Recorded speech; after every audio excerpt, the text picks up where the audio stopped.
Le contexte, c'est qu'on est effectivement dans un environnement de pensée d'une Europe du doute.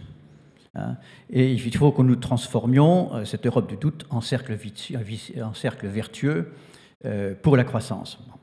Et pour cette transformation, il faut se poser les questions de nos frontières. Il y a nos frontières, évidemment, il y a les Américains. Et on en a beaucoup parlé aujourd'hui. Alors, évidemment, c'est très simple. Les Américains sont nos alliés et nos amis. Le seul petit problème, c'est qu'ils ont des enjeux politiques et économiques divergents avec les nôtres. Donc, d'une certaine manière, sans dramatiser, on est un peu en guerre avec ce continent. Alors, on est en guerre avec ce continent, et ce continent, à la différence de nous, a une stratégie, même si le concept de politique industrielle, etc., n'est pas exprimé de cette manière dans le monde anglo-saxon. Ils ont une stratégie, ils ont une vision et ils ont une puissance. Donc, cette amitié que nous avons, ça ne fonctionne pas lorsque les enjeux sont divergents. Lorsque les enjeux sont divergents, la seule chose qui fonctionne, c'est la puissance et la force. Donc, au moment de ces élections, la question pour nous, c'est de savoir comment, alors que nous avons une économie de même taille que celle des États-Unis, on va transformer notre position en puissance et force.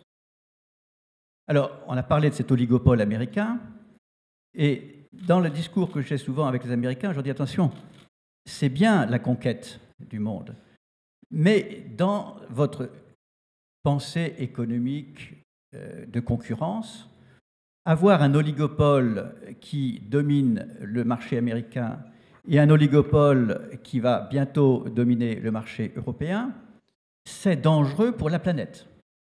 C'est dangereux en termes de modèle et c'est danger en termes systémiques. Alors pourquoi ils ont cette puissance qui fait que leur culture de marché, à travers les normes comptables, à travers Basel, etc., sont en opposition avec notre propre culture qui est différente, qui est beaucoup plus credit-driven, comme on dit.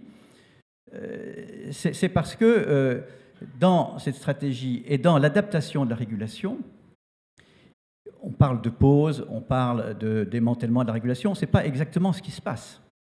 Si on lit avec attention les 4 rapports du Trésor américain au président, ces rapports sont stratégiques, c'est-à-dire qu'ils partent sur un objectif stratégique économique et ils essayent de faire ce que nous devrions faire probablement en Europe, c'est de partir d'une régulation brute de fonderie, les 40 directives de Barnier ou les directives du G20, et comment on va les ciseler. Et on voit que dans ces recommandations, il y a tout un ensemble de mesures qui font qu'ils vont essayer d'adapter la régulation à partir d'une approche rustique, qui était l'approche initiale, à une régulation qui s'adapte à la stratégie et à la réalité du risque.